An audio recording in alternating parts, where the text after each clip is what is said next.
So we were here discussing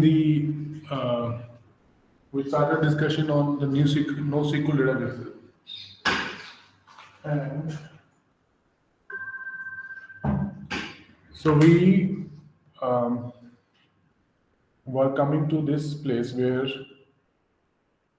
what are the different categories of NoSQL databases, right? So I told you that the main underlying type of NoSQL the NoSQL way to store data is actually key value pairs. And these types on top of are built mostly on top of the key value pairs. Okay. So let's discuss some more details on the types of the documents of the NoSQL data or databases. So key value, what are the properties of key value stores?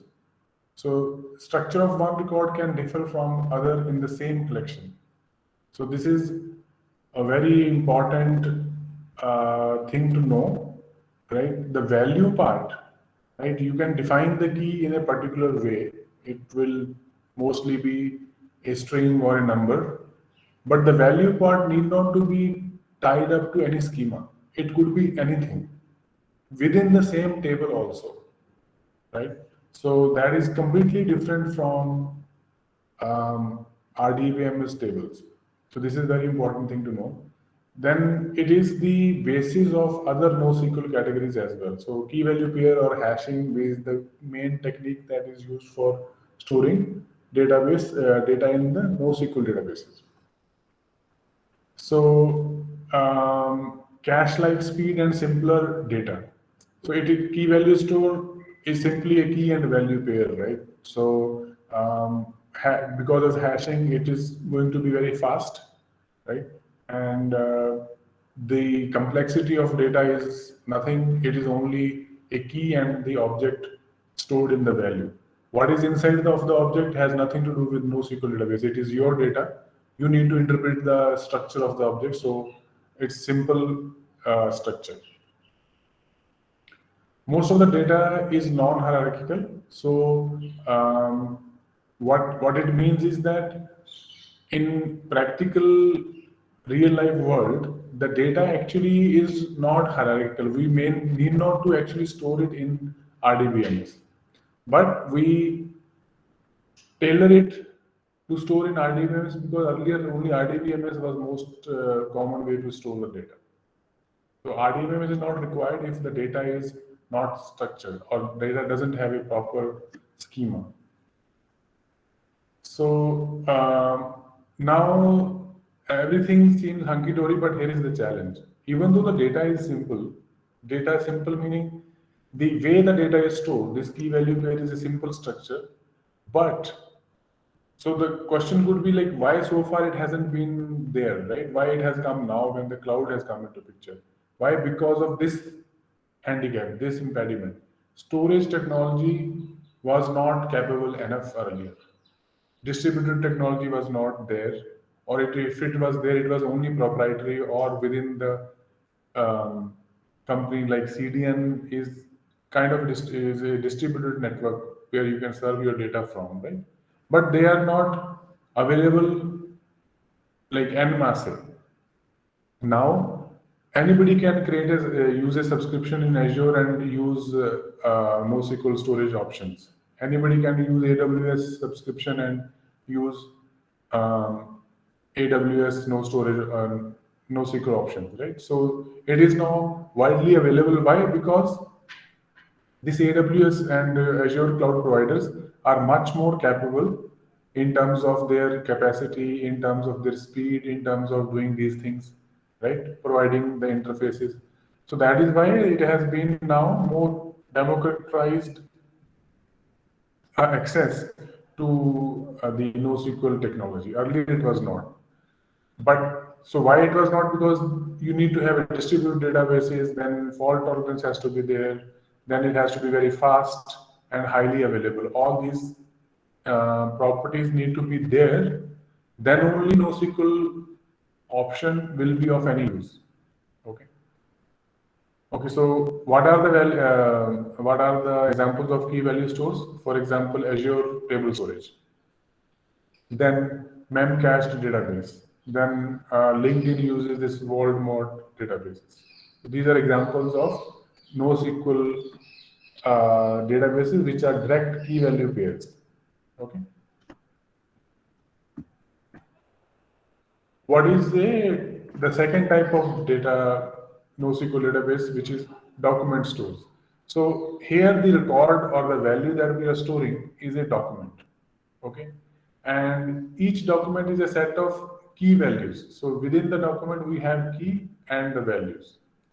And document and JSON object are basically interchangeable. So document is directly a JSON object. Okay, so JSON object, if you know JavaScript, is a basically list of key values, right? Key and its value, key and its value. And that value could be a collection. So the document is basically a JSON object. So JSON is JavaScript object notation. So it is a JavaScript object. So JavaScript is a programming language, right? So that means uh, the structure of an object defined in a programming language is directly a database also, right? So there is no conversion required that we had to do in RDBMS through either manually or these mapper frameworks like object mapper or entity framework. Here we have got these JSON objects, and they are valid documents for NoSQL databases. So we store that JSON object as it is, and then when we retrieve it, we don't have to convert it from XYZ columns to XYZ properties in an object. JSON object itself is a valid programming object or programming entity in the programming. So we don't have to have any kind of mappers, right? So this also supports versioning. In the key value pairs, there's no version. Whatever key is there, you pick the value. If you want to store another value, you have to improvise in your side of the code. Like you should know which key is storing version 1 and which key is storing version 2, or the values could be a linked list of various versioned objects, right? Could be anything. But the database does not provide that support. In the document store databases, you have the support of versioning where you are storing version 1 of the document and then version 2 of the document. And it is, you can query the NoSQL database, I want version 2 of the document. So the feature is inside of the database, not, we don't have to do much about that. So documents have URLs, so therefore they are REST friendly. So you can directly access a document because they have the URL. So it's like S3 bucket, right? You have a URL and a JSON object pointing to that URL is pointing to the JSON object. That is your document. So they are REST friendly. REST friendly means it is very easy to access them outside of through the internet. Okay, that's what the REST is, right? It is a technology used to communicate between client and servers through the internet, right? HTTP orientation of document store. So this couch database, right? It has show functions that return HTML. So the HTML is stored in the design documents, and each show function is accessible via URL. So an entire app could be implemented in the document DB. So what it means really basically is, so what happens currently, let's say I want to implement a web application. So what is the way? So what we do is, so we want to display on the client, this is the client side, some web page, right? Web page. So how does this whole web page come? It is an HTML, right? Some JavaScript, some CSS, and some images and other assets, right? Videos or whatever it is. So how does this whole thing comes into the browser? Somebody has to send it. So it is sent by or served by, it is called serving by the server on the server side. So this is our server side. Okay. So what happens really is that some URL is requested. So there is a REST call. Okay. We process this REST call, gather some data from database, gather some data, okay, from some page store, gather some HTML, okay, CSS and JavaScript, and modify this HTML or JavaScript such that we get this package, and we return this package. This is the package here. So we are processing this thing to build the required object or required HTML package, which will be displayed in the JavaScript, right? And this JavaScript is a code, so it could also interact or process the data further. Okay. Now, what couch database or the HTML orientation of this document stores say is that it can directly serve the HTML pages through show functions. Just a second, this token is not working.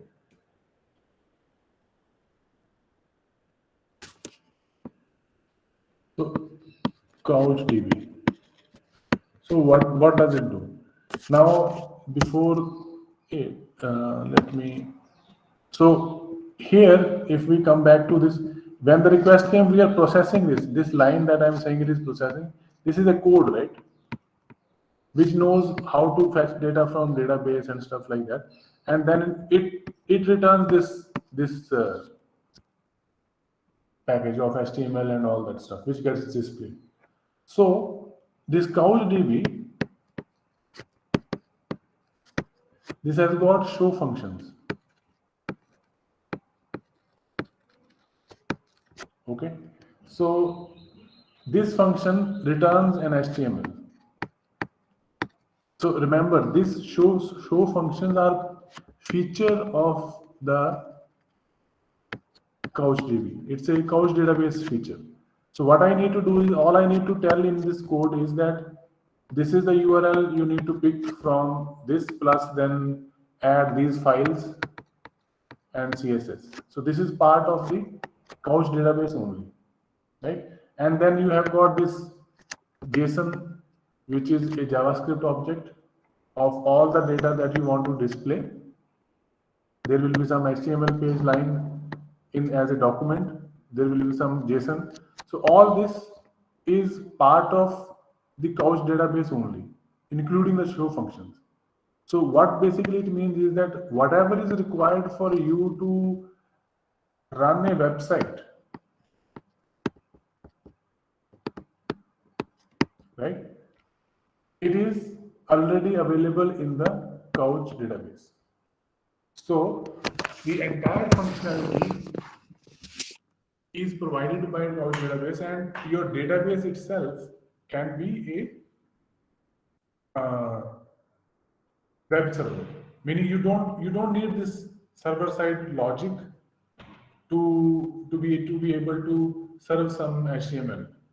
You can use the show functions of Couch database feature itself. So you create your database in CouchDB, write some show functions inside of the database only. These functions will get triggered against a URL request, and you can use them to serve the data. So all you need to do is have a database setup. No other thing is required. So HTML is stored as a design document. So design document meaning HTML is basically the template of HTML code that will show on the web page, right? And you need to add some stuff over there.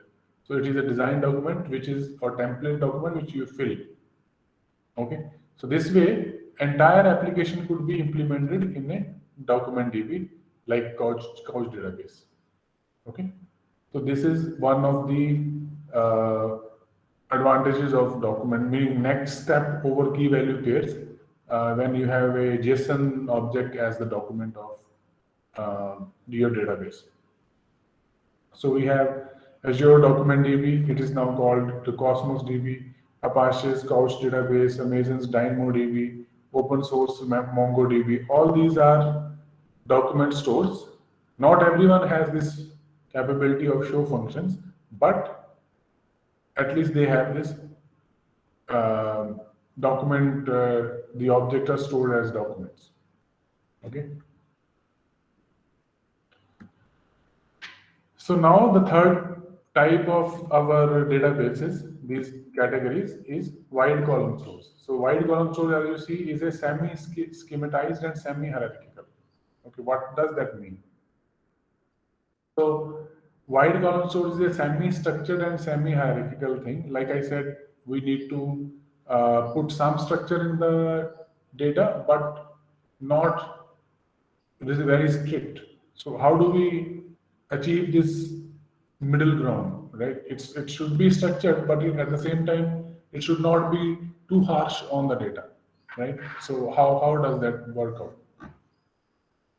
So the columns, so these are called column family stores. So column family is a database, okay? Column family stores, which is basically wide column store databases. Okay, so the table name that we think of table in RDBMS is called super column family. Okay, and super column family, right? So it will be a family of super columns. So you have got super columns, and super columns further can have columns. Now, for super column family, that is the table name, and super columns, the schema is defined. So you can tell this is the, for super column family, it's basically a name. So super column family must have a name. Super column should also have a name, maybe data type also. Okay, but the columns inside of the super columns are schema free. So these don't need to be there in an object, all of them or things like that. So they are flexible. They need not to be there. So for example, let's say super column family is customers. Okay, the table. It has got three super column: ID, the name, and the address. So this is the schema I actually define. So any object that needs to get stored in customers NoSQL database must have three properties: ID, name, and address, because they will be mapped to the super columns. But within the super columns, there is no structure, right? So ID in, for example, row one in the this customers table instance, there is first row. It could be ID one in number. Name could be first name and last name, right? Name is the super column, right? First is the column, last is the column under the name super column. So first value, first column name, column's value is Lavneet. Second column's value, which is last column name, is Singh, right? And then address, some properties, column names, number and block, and then that is the address. If there is a row ID2, second row in the same table, okay. Now if you see name and name, these two columns must be there because they are super columns. So it must have, this object must have a name property, but within the name there are three column names now. Okay, first, middle, and the last. And the address has completely different column names: house number, street, division, or something. not a match to any of the or the previous row, not at all.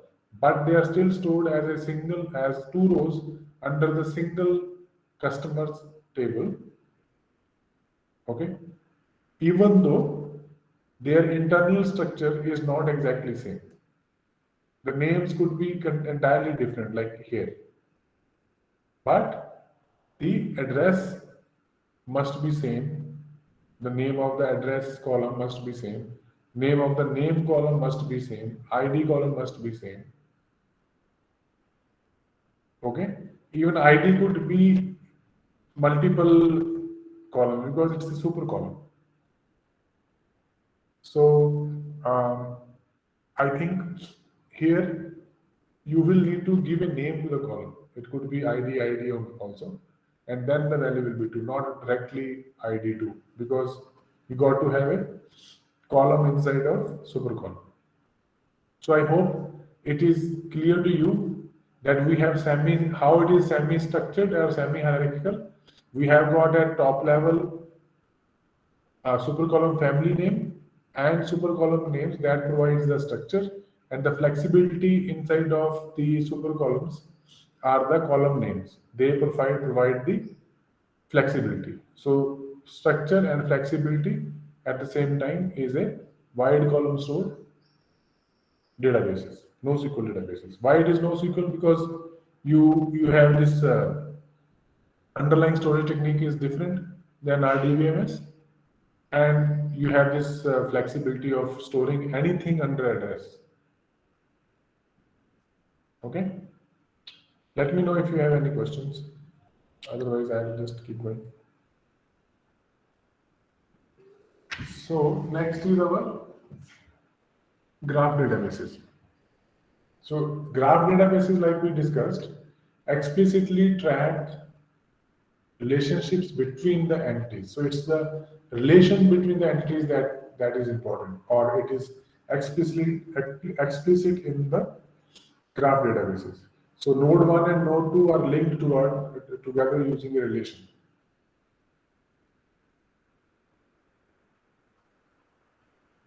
So Chris, city, Auckland.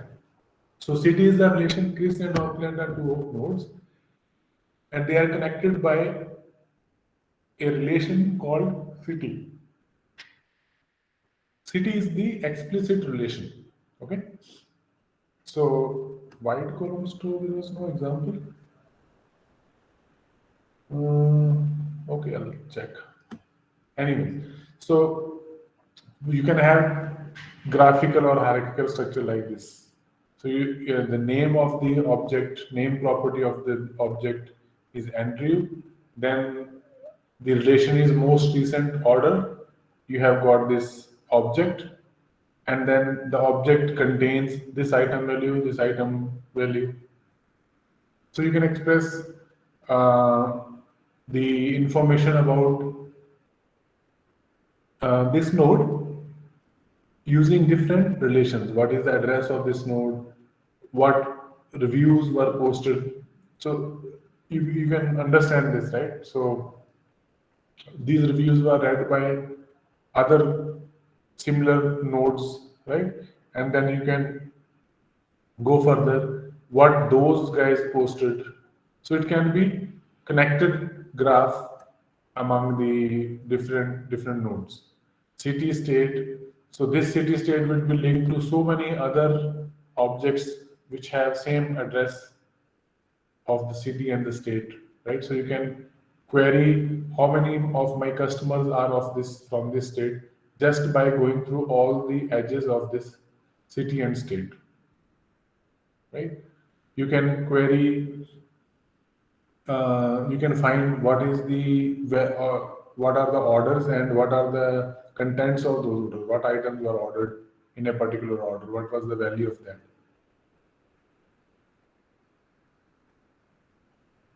So Neo4j is quite popular graph database. Other than that, Lagro and FlockDB is also used in Twitter and others. Okay, you should study about this Neo4j. It is quite popular database. Okay, so how it all started. So what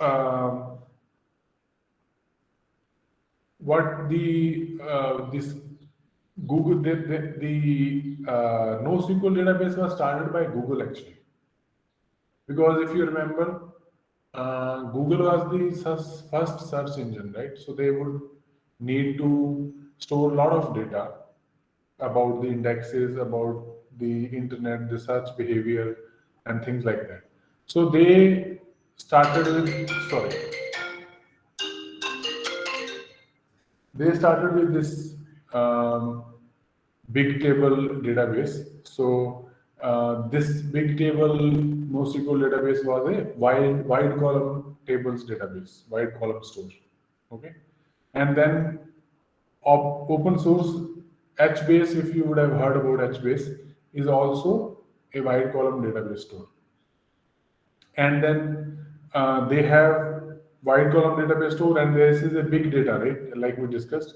So you need to process that data. So you need to execute the queries on that data, and to execute those queries, you would need parallel job processing. So MapReduce and Hadoop engines are basically job processing engines which operate on HBase. So if you would have, read about HBase and Hadoop as technologies that are used. So because they are open source, people learn that more.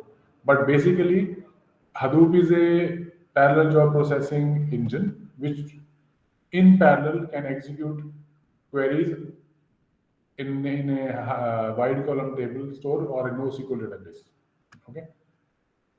Now, what is this parallel job processing engine? So this is very top level, high level idea to get you introduced and started on these things. And apparently, we will not be covering Hadoop or HBase in detail, but this is like a starting point, give you an overall idea, and then you can pick up from there. And if you are interested, you can investigate further and learn about these things. So what is this parallel job processing engine? So you have Bigtable or HBase as your data store, right? And this is the common working model. So Bigtable input to the MapReduce the processing engine, or HBase inputs to the Hadoop processing engine, and the output, obviously they store it back into the Bigtable stores only as the result of the query.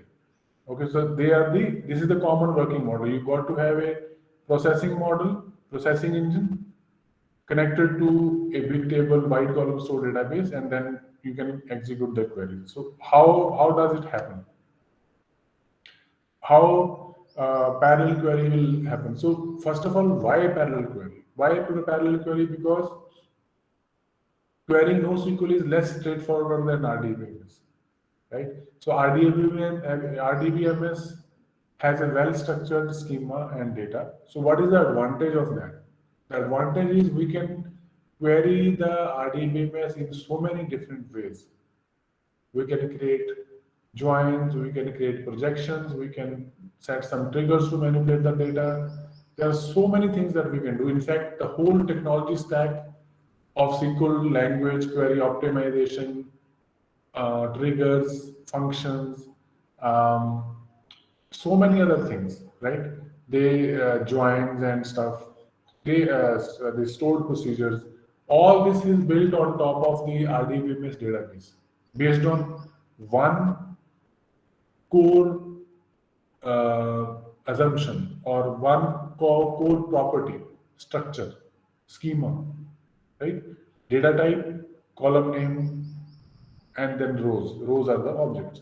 So lot of lot depend on this RDBMS thing that it is structured data, right? But now in the NoSQL thing, we don't have the querying, easy querying in NoSQL because the data is not structured, right?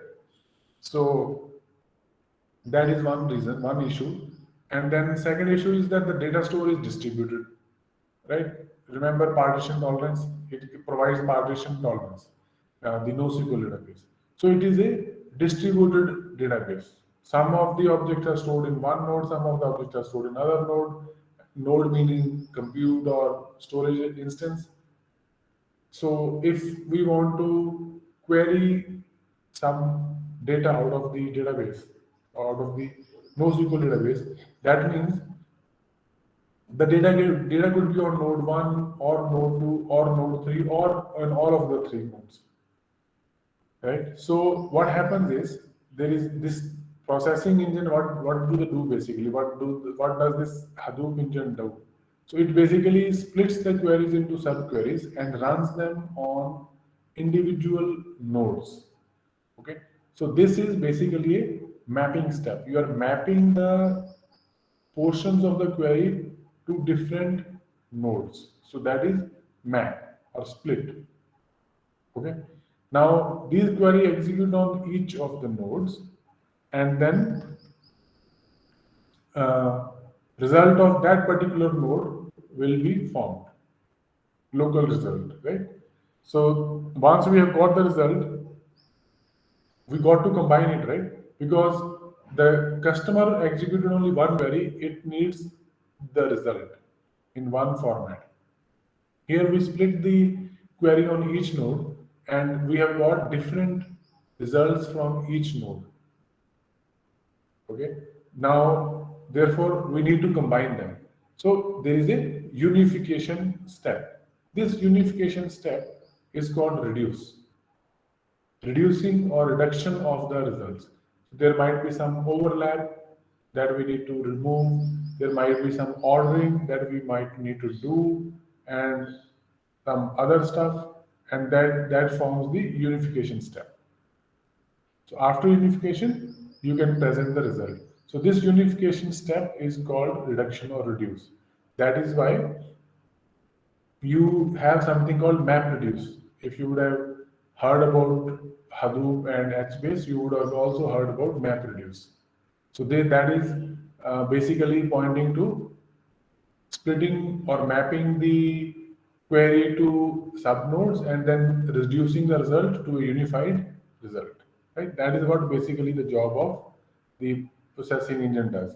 So Hadoop engine would do this, but it will need your help in terms of splitting the query, on what parameters I should split the query, on which nodes I should go, which node should map to which query, and then on what basis I should be able to unify. But it will do the unification itself. It will ask for the parameters or criteria for the unification from you. So you can use Hadoop engine to execute parallel jobs on your NoSQL HBase database. Okay. So let's read through these. Queries are therefore broken up and executed across multiple repos on different servers. So they are because data is distributed, and the subquery results then need to be collected and unified. So this is the reduce step. Okay. So common consistency model. So what is this common thing coming into play? So why I have put this, because there are two main big data NoSQL technologies. One is from Google and one is from open source, HBase and Hadoop. But both work on same kind of common traits, right? So that's why this is like some slides which give you overall idea of how they work. In Google also, Bigtable and MapReduce, and HBase and Hadoop. So what are their common consistency models? Eventual consistency is a new keyword, okay, or a consistency model that is applicable to NoSQL databases. There is no eventual consistency in RDBMS. RDBMS is only consistency.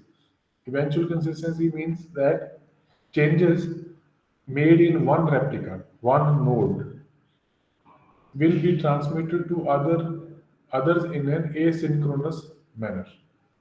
Okay.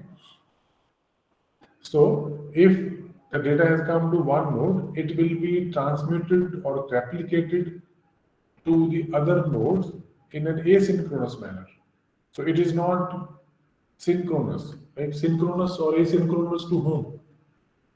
To the query that has come, or to the event that resulted in this replica getting the first replica getting the update due to the query, right? So that update or finishing of that update will not be waited for. It will return back to the write that I have successfully written, and the change that was written in this replica will be transmitted to other in the asynchronous manner, other nodes in the asynchronous manner. So there is a obviously propagation delay which might fetch older data. So like we discussed last yesterday, if the read query is there and it is getting fetched from any replica which is from other node which did not get so far updated, then it is going to fetch you old data, right? So it is possible or it is common. So that is part of the eventual consistency model. But eventually, after some time, and that some time could be seconds or minutes, the queries will find the correct data. That means if eventually the consistency will be there. That means all any query on coming or getting the result from any replica will eventually find the same data. Why? Because it will be asynchronously transmitted, but eventually transmission will complete. All the replicas will get updated. So eventually the queries will find the correct data. So that is the eventual consistency for you. RDBMS, consistency, NoSQL databases, eventual consistency. Okay?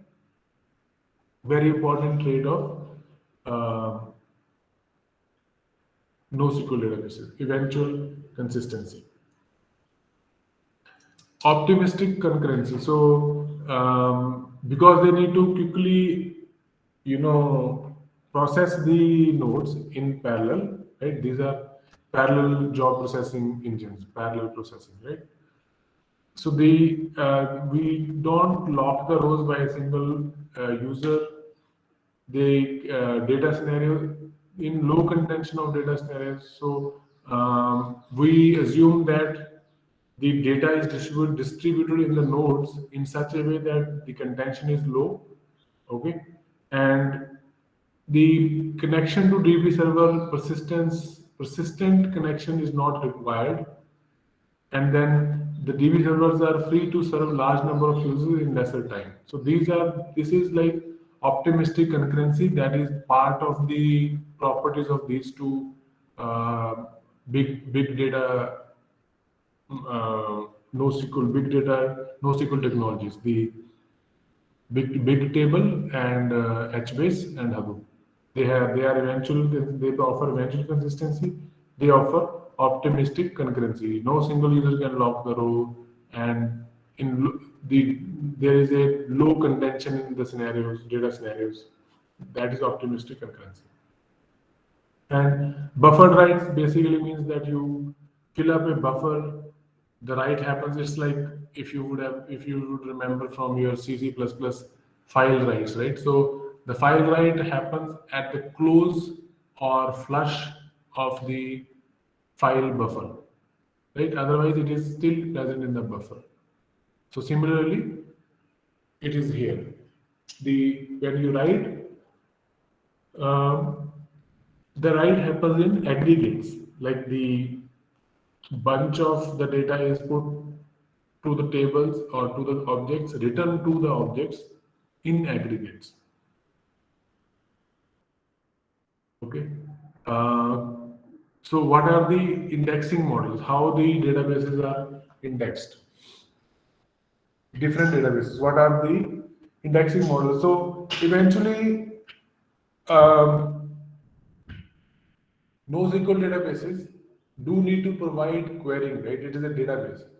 So make sure that you are clear about this distinction between what we studied in AWS S3 storage or Azure Blob storage Okay, that was also like key value pair, right? Key is a URL, value is the object, but that is where it ends. You have a URL, you cannot query anything out of that. Okay, that is simply a storage technology. Has nothing to do with NoSQL databases. NoSQL databases on the other side, it are databases. It could be semi-structured, like we discussed. It could be just key value pairs. Okay.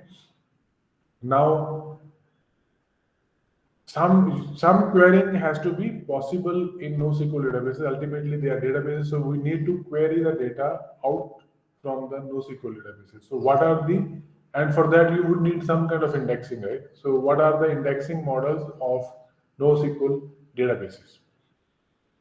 So most of the NoSQL databases, they index on keys used for rows, entities, or documents or partitions. So they are indexed on the keys like we would expect, right? So the keys are indexed. So we don't if we say give me the value of this particular key, that is going to be constant time because they are indexed, they are hashed. Then Couch database indexes the views as well. So these views are the design documents, right? So if you were to run a website out of Couch database itself, then that HTML pages need to be found very quickly, right? So these HTML pages are called views, and views then need to be quickly found. So Couch database indexes the views as well. Then Allegro graph, it indexes everything like ID, the subject, the predicate, object, and groups. Every property it indexes. And some NoSQL database provide indexing on secondary columns also. So primary columns or super columns, but they provide indexing on secondary columns also, like a central database. Okay, so these are the indexing models. Most common is the indexing on the keys. Some specialized databases provide other indexing also. So, what are the upsides and advantages of NoSQL databases? All of them together. So, they are lightweight, low friction. You don't need to have a comprehensive setup done, right? So, it is easy provisioning and deployment. It is quick availability due to non-schematic characteristics, and you can devs can start coding using REST API. If you are to use RDBMS database, you can't use REST API. I mean, you will have to eventually run a query or command against the database because that's what RDBMS understands, right? But NoSQL can be used like through REST API directly. So it is more productive. And you don't have to build tooling and a lot of tooling over there. Browser UI servers, browser UI itself will be sufficient. But for RDBMS, you need to have tools like SQL Server Management Studio, Microsoft SQL Server Management Studio, okay, SSMS. That is a complete separate product which just is about linking with the my MS SQL servers. So it has got a lot of features like running the queries, obviously, showing the results, so showing top results, optimizing, and lot of other things.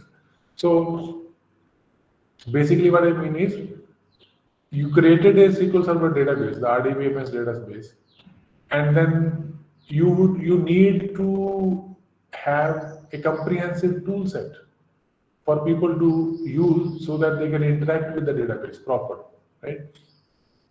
That is not much of a requirement in the NoSQL database. You can just use the browser. Uh, so sharding and replication we already discussed in parallel processing. You have horizontal partitioning, right? And the fan out queries. So horizontal partitioning, right? It's a split between the data. So first 10 rows in this uh, node, and then next 100 rows in that node, and the next 1000 rows in some nodes in some other rows in some other node. So we need to therefore then fan out the queries also. The data might be the data that will come as a result in queries could be from one row from the first 10 rows that were in one partition, or some X5 nodes from other 100 nodes that were in the second partition, and so on. So you need to fan out the query. So this is fanning out only. This is the fanning out of the queries, right? Subqueries. So you need to fan out the queries, and then you need to basically copy the content, replicate the content across geographies. They are web developer friendliness. We talked about devs can start coding, so they are web developer friendly, right? So otherwise, the developer will need to learn about SQL and stuff like that. So people who are comfortable with web servers or web technology or web front ends then have to learn the SQL technology also, not required for NoSQL databases. And they are cross-platform and device operation, or cross-platform or device operation, meaning they can run on any platform, they can run on any device. So these are the advantages of uh, NoSQL databases. So far, then now what we have studied all the properties of the NoSQL databases, right? Starting from here, what are the categories and how they are done. This is all general information about NoSQL databases. Okay. Now we are going to talk about how Azure provides this. What are the NoSQL options in cloud in Azure? Okay. So that is what we are going to now start discussing. So you have any questions, any doubts? Sir, what is the meaning of locking of rows by user? What is the meaning of locking of rows? Yes, sir. In optimistic concurrency, there is a point. Yeah, so you can, when you are querying, right, you can set a lock on the rows so that no other user will be allowed to update those rows. Okay, so that will require more implementation or more sophisticated implementation. It will also slow down the querying of the data from other users, and because we have large set of databases, the amount of data is very large, right? So it is expected that the contention between the data is going to be very low. So therefore, there is no locking required for the single user. So if there is, so let's assume the data is that data is not much, right? And in RDBMS, let's say we are one user is querying the data. Now I don't want a situation where I am querying the data and some other user is updating the same rows at the same time, right? So atomicity has to be there.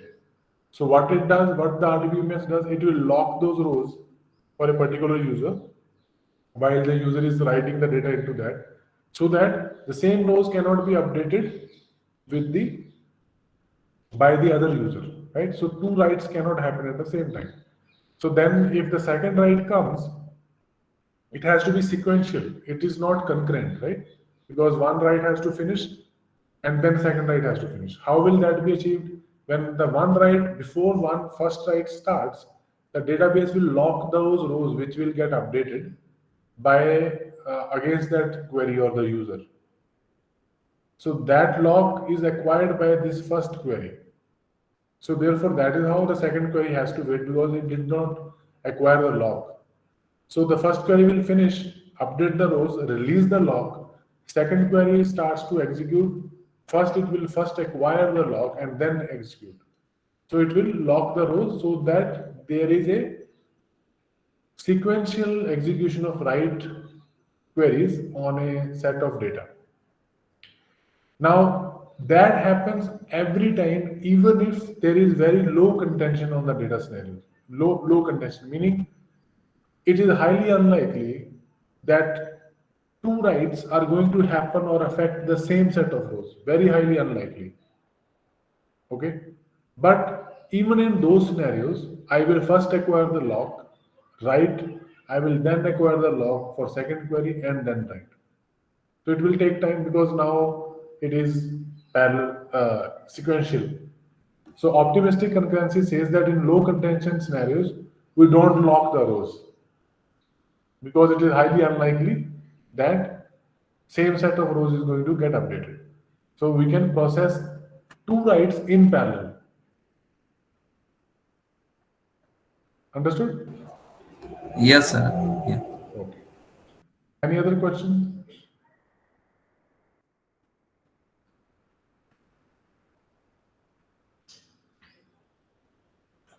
Okay, so we start with our NoSQL technologies that we can use hands-on inside of Azure. Okay, so starting in start, the Azure was providing Azure table storage as NoSQL option. Okay, Azure table storage was a technology which has now been subsumed by Cosmos DB, but we'll come to that. Ultimately, the knowledge that we have here directly applies in the new technology that they brought up, Cosmos DB, but we can treat that also as an Azure storage table. So Azure storage table is the NoSQL option of key value pair type of NoSQL database. Okay. So, it Azure Table Storage is a service that stores structured NoSQL data in the cloud, providing a key attribute store with a schemaless design. So the structure is that it is a key value pair, and the attribute of the value is an object without a schema. Okay. So the key is actually having two portions. Okay, one is the partition called the partition key, and one is called the row key. Okay, so this is important. This is the detail of how actually a NoSQL key value pair can be implemented, right? So we have studied about key value store. So Azure table storage is a key value store. So we will say that okay, there is a key and there is a value, which is true. But in actual implementation, this key is made up of two uh, keys. Okay, one is called partition key and other is called row key. So remember, this is a partition key. It's not a primary key. Okay, because we are so used to uh, knowing or talking or thinking about partition primary key. Sorry, in RDBMS, we confuse partition key and primary keys. So they're different. So the NoSQL key in Azure Table Storage is made up of two keys. One is called partition key, one is called row key. Okay. And because ultimately it is a key, this key has to be unique across the table. So therefore, partition key plus row key has to be unique, right? Not partition key alone, not row key alone, sum of the two. Why? Because this key, which has to be unique, is composed of two things. So two things combined together will have to be unique, right? That's what really is the need. So partition key plus row key has to be unique. So if I say that my partition key is X, character X, row key is character Y. So throughout my table, the key value pair, X plus Y, meaning X and Y combined, not the plus sign, X, Y together. X, Y cannot repeat. X can repeat, X, A can be fine, X, B is fine, but there cannot be other X, Y. Okay. Similarly, A, Y is fine, B, Y is fine, but there cannot be other X, Y. Okay.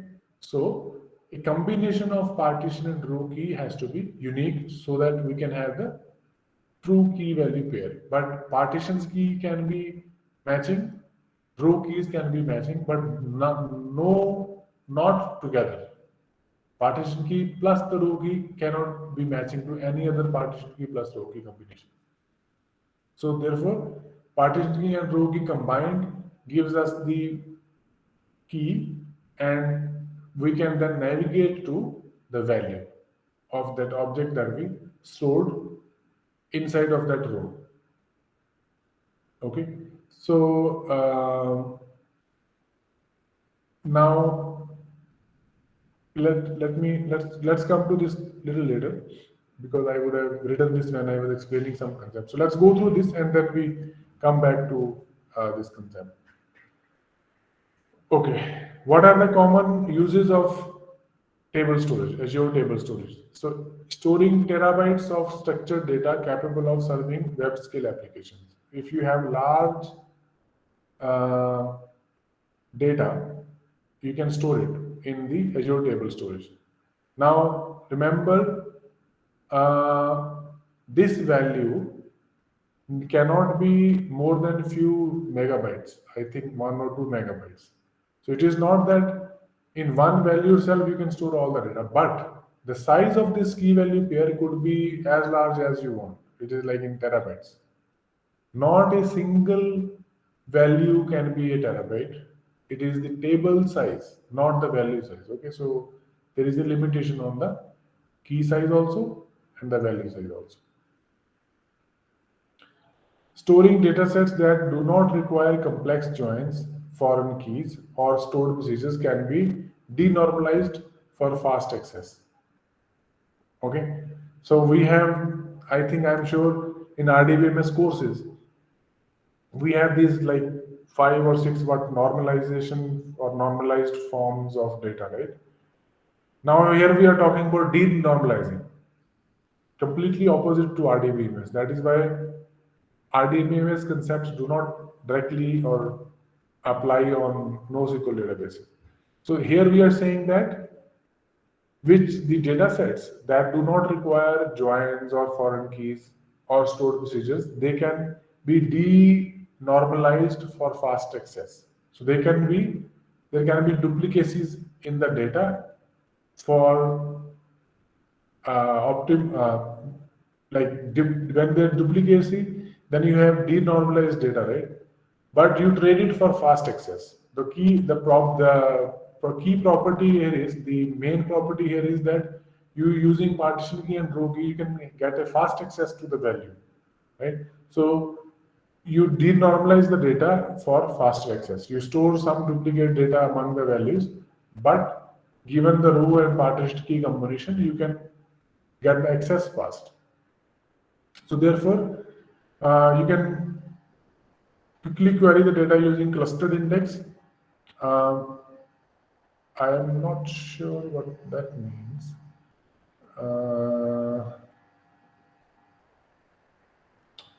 I think this clustered index will be pointing to how you define your partition key. So we'll come to that. So you can access the data using OData protocol or link queries with Windows Communication Foundation data services and .NET libraries. What it basically means is that there are protocols, libraries, language features. Link is language integrated queries. Okay, link features in C# language, for example, or .NET framework. You can use, there are libraries, there are language features, there are platforms available for you to use and access the table storage. Because ultimately you will write code to access this table and write the data and read it from that table, right? So that code can be using OData or link queries or WCF.NET libraries to get to the data that you have stored in the Azure table. Meaning,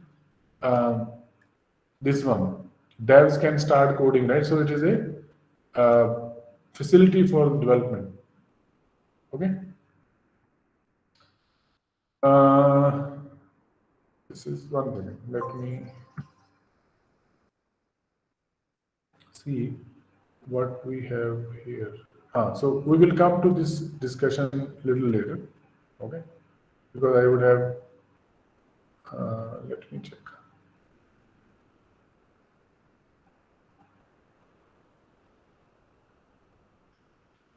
Let me see this. I'm sure what it discusses, but I think we are not ready yet to discuss this. Let us go through this detail further, and then we'll come back to the discussion. Okay, so that was the general thing. And what is a table? In the Azure table, okay? So you need to have a storage account, as I said. For Azure tables, sorry, for NoSQL database, you need to have a storage account, okay? So that is the storage account name. And then you can create tables. These are Azure storage tables, okay? And these are not RDBMS tables, they are Azure storage tables. They are not Azure SQL tables, for example. So table is a collection of entities. So it's simply a collection of entities. Tables do not enforce a schema on entities, which means a single table can contain entities that have different set of properties. Okay. So tables can have this customers table can have different entities. Okay. Name, email, photo ID table, find photos, photo ID, date. So different tables, different entities. Within the table also, you can have, um, different structure of the entities. What is an entity? An entity is a set of properties similar to a database row. An entity in Azure storage table can be up to 1 MB in size. Entity in Azure Cosmos DB can be up to 2 MB in size. So this is basically the value of the key value pair entity. That can be up to 2 MB in size now. So as you can see, even if you can store terabytes of data, but individual entity cannot be more than 2 MB in size. Okay. A property is the name value pair. So each entity can include up to 252 properties to store the data. So up to 252 properties you can have inside your value to store the data. Then NT also has 3 system properties that are specific to a partition, specify a partition key, row key, and timestamp. So NT has properties. Out of them, partition key and row key. These are the 2 properties that are treated as keys, and timestamp is you can say system property. So 3 out of the 252 are already taken up. So you can have 249 properties in your object to store the information up to 2 megabytes in size. Okay. And this the same partition key can be queried more quickly and inserted and updated in the atomic operations. Meaning, if the partition key is the same, then within the same partition key, you can query the data more quickly. Okay. So we can do that more quickly, and atomicity can be maintained in that case. That no other object will update, that entity will not get updated if the partition key is same. So that is when we will study about the uh, consistency models of Cosmos DB. This will become more clear that there is some atomicity, but conditioned on the partition key. Because sometimes you need atomicity, so they have provided some compromised or conditioned atomicity based on the partition key. So we'll discuss about that. An entity's row key is its unique identifier within the partition. So as you could imagine, here partition key, let's say the partition key is X, right? So we have XA, XB, XC, XD, and so on. So as long as the key is X, row key has to be unique. Within the same partition key X, row key cannot repeat, right? Obviously, because row key, partition key, row key combination will repeat if row key repeats for the same partition key, right? So X A, X B is fine, but again, if row key becomes A, we already have XA combination earlier, right? First one. So therefore, within the partition, the row key has to be unique. It is a unique identifier for a particular entity's row. Particular entity's identification. Row key is the identification of an entity within the partition. Okay. So these are the key three system properties, if you will, of Azure table storage. Okay. And as you see, we have a separate slide for them. So it is important to understand because our whole table or database design depend on understanding about these things. Okay, so we should carefully understand. So what is partition key? Tables are partitioned to support load balancing across storage nodes. Okay, so what it means is that when I am saying as a Azure service provider, I am saying you can store terabytes of data in your Azure storage table, right? And it is a distributed data and say this and that. So how will I in the backend store that data? It cannot be a single node. So right, so the data is distributed across nodes. Right? So it is partitioned to support load balancing across table or across storage nodes.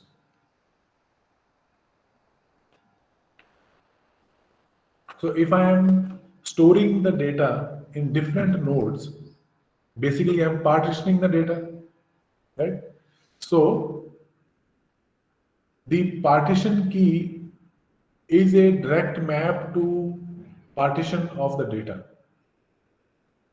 Okay, so that means the nodes are a node will roughly represent a partition key. So, for example, so what I mean is, so if I have node 1, node 2, these are the nodes that are storing my distributed data. So Azure table. So I created this Azure table. Don't confuse this table with Azure SQL table, right? It's a table storage. So let me write storage also. Storage. Okay. So now this table is having P1, P2, P3 as partition keys. Okay. And then there's some row keys for each partition, like we discussed, right? One partition has multiple row keys. So what it says is that Azure table storage internally will roughly map this P1 to one of the nodes, P2 to other node, and P3 to different node. So it will try to store or partition the data physically to different nodes based on these partition keys. Okay, so for user or for the developer, partition key is merely a key, right? Part of the key. But it is important to know how it is used internally by Azure table storage. That knowledge will help us design our database in a better way. Okay, so partition key is stored or mapped to a node in Azure's table storage. So to partition that data. So what else is there? A table's entities are organized by partition. A partition is a consecutive range of entities processing the same partition key value, right? So what is a partition? It is a consecutive range of entities. So all the range of entities, all the rows, possessing the same partition key. All the rows possessing the same partition key, right? That is one node or partition. So I hope you understand why you have why you have this name of this portion of the key as partition key, right? Because it maps to a partition. It partitions, or Azure Table Storage uses this key to partition the data. So naturally, this key is called partition key, and this key is called row key because it is unique for each row within the partition.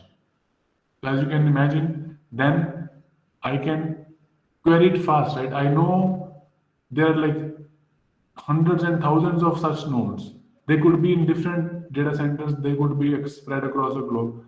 But based on the partition key, if I just simply keep inside of Azure, table storage technology, I simply keep a map of partition key, which node, right? I can quickly go to that geography or that data center or that node. Maybe let's say it's just an IP address. So I can quickly go there, and then somebody provided me not only partition key but row key also, because ultimately I need, from user's point of view or developer's point of view, I need to provide partition key and row key together as a key to query, right? This is my query. So using the partition key, I can quickly go to the IP address. So I go to the node, and then using the row key within the node, I can just quickly search. It's a hash table. So I can be very fast, right? So that is why the implementation of key value pair in Azure table consists of partition key and row key. Okay, so now a partition key is a unique identifier for the partition within a given table, specified by the partition key property. The partition key forms the first part of the entity's primary key. The partition key may be string value up to 1 kilobyte in size. 1 KB is the size limit of the partition key. Okay, so partition key plus row key make the primary key. So obviously, in a table, whatever is unique is called primary key. And apparently by now, I hope it is clear that combination of partition and row key will be the primary key in a Azure storage table. Okay. You must include the partition key property in every insert, update, delete operation. So any CRUD operations, you need to include the partition key, obviously, because it is required for you to go there. Okay, row key property. The second part of primary key is row key, specified by the row key property in the table storage in a table. The row key is a unique identifier for any entity within a given partition. We have already discussed that.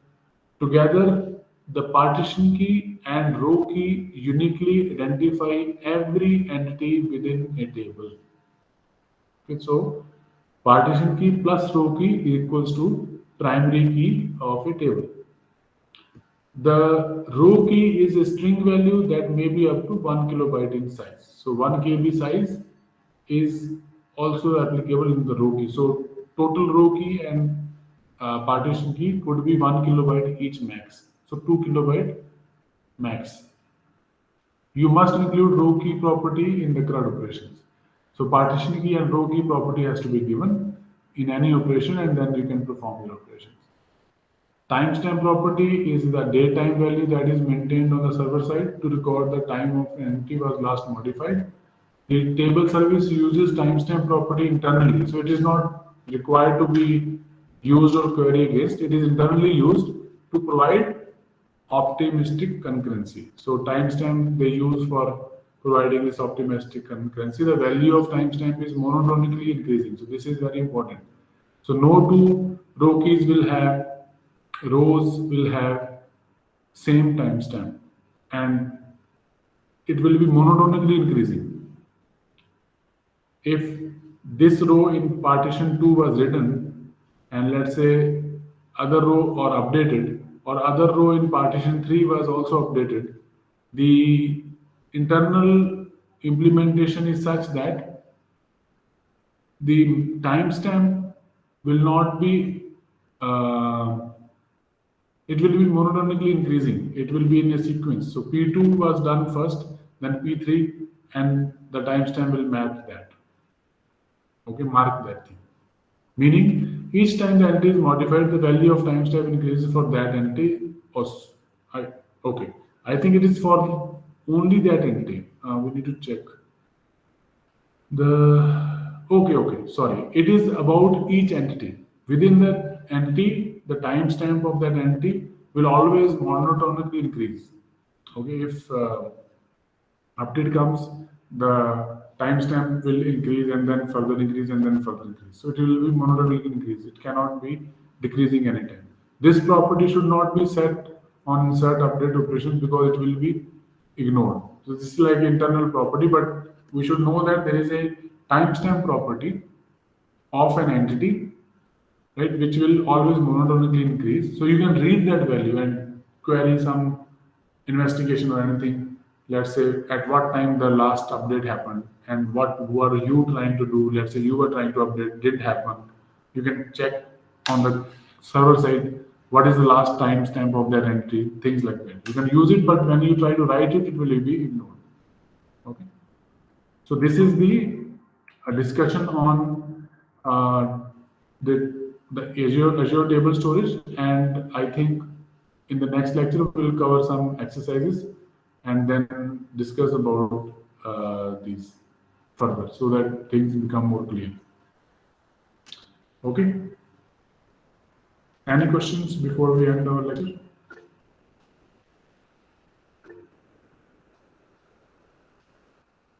All right then. Bye. Take care.